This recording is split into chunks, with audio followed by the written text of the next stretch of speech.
Hello friends, welcome my YouTube channel learn about nursing knowledge.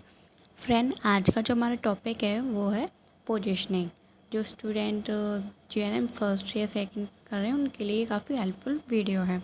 तो positioning को हम लोग देखते हैं। Positioning is defined as placing the person in proper position to provide comfort to the patient. Patient को comfort देने के लिए हम पोजीशन देते हैं। And position also treatment and care, और पेशेंट को ट्रीटमेंट एंड केयर प्रोवाइड करने में भी पोजीशनिंग दी जाती है। एंड इसके पर्पस देखते हैं। To promote comfort to the patient, जो पेशेंट का कंफर्ट है उसको प्रमोट करने के लिए। To relieve pressure on various part, किसी पार्ट पर प्रेशर या फिर दबाव है उसको रिलीव करने के लिए। टू स्टिमुलेट सर्कुलेशन, जो सर्कुलेशन है उसको स्टिमुलेट करने के लिए। To provide proper body alignment, उसको करने के लिए। To carry out nursing intervention के लिए हम पोजीशनिंग देते हैं। एंड इसके बाद आते हैं हमारे सुपाइन पोजीशन। सुपाइन पोजीशन में क्या है, हमारा patient lies on his back with his head and shoulder are slightly elevated. इसमें क्या है, जो पेशेंट है उसको पीठ के बल पर लिटा दिया जाता है। एंड जो उसका सिर और कंधे थोड़े ऊपर उठे होते हैं। एंड इंडिकेशन इसलिए क्यों दे रहे हैं, यूजुअली एक सामान्य स्थिति है। एंड ये चेस्ट एंड एब्डोमेन के एग्जामिनेशन के लिए, जिसे हम डोर्सल पोजीशन भी कहते हैं। अब बात करते हैं प्रॉन पोजीशन। प्रॉन पोजीशन में क्या है, वह स्थिति जिसमें जो पेशेंट है उसको पेट के बल लिटा दिया जाता है और जो उसका सिर है उसको एक तरफ कर दिया जाता है और उसके जो नीचे एक छोटा पिलो लगा दिया जाता है। ये हम पोस्ट ऑपरेटिवली या फिर कमर की या पेट की कहीं पे बर्न्स हुआ है इंजरी, इसके लिए देते हैं। एंड ये हमारे प्रॉन पोजीशन है, इस तरीके की पोजीशन हम देते हैं। उसके बाद आते हैं हमारे लेटरल पोजीशन। लेटरल पोजीशन में क्या है, जो पेशेंट है उसको करवट लेकर लिटा दिया जाता है, जिससे आराम प्रदान करने के लिए सामने और जो उसके पीछे एक तकिया लगा दिया जाता है। और इसके बैक केयर के लिए देते हैं। एंड मोस्टली प्रेग्नेंट वुमेन को ये पेड़ देते हैं। ये है राइट लेटरल रिकम्बिनेंट्स।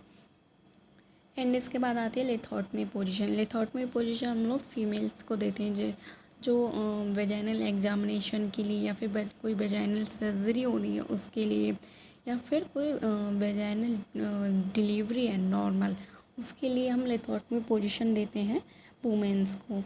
इसमें जो पेशेंट वुमेन है उसको लिटा दिया जाता है, उसके पैरों को फ्लेक्स कर दिया जाता है, जिससे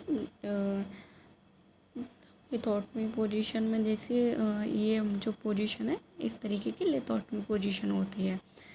उसके बाद आती है Sims lateral position. Sims lateral position में क्या है, जो ये रोगी के घुटने और बाँह के नीचे तकिया लगा दी जाती है।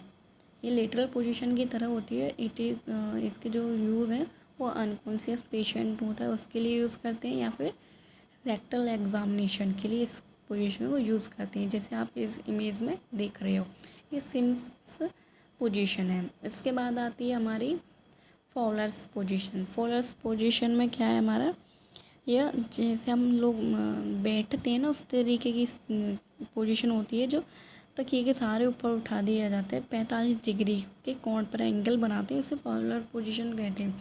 ये रिड्यूस ब्रीथिंग डिफ़िकल्टी, जो हम लोग सांस लेने में डिफ़िकल्टी हो जिसके लिए होती है, और ज़्यादातर पेट की सर्जरी के इस्तेमाल में की जाती है। ये हमारी फॉलर्स पोजीशन है। इसके बाद आती है टेंडेलर वर्म पोजीशन।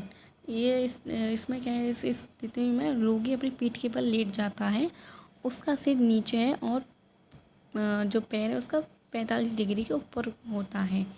एंड ये कोई सदमे के लिए, या फिर रक्तस्राव योनि सर्जरी के लिए, या फिर मलाशय, इसके लिए हम इस सर्जरी को देते हैं। या फिर जैसे मान लो कोई ब्लीडिंग हो रही है उसके लिए इस पोजीशन को देते हैं। एंड आपको मेरी वीडियो अच्छी लगी तो आप मुझे सब्सक्राइब, लाइक, कमेंट, शेयर ज़रूर करें।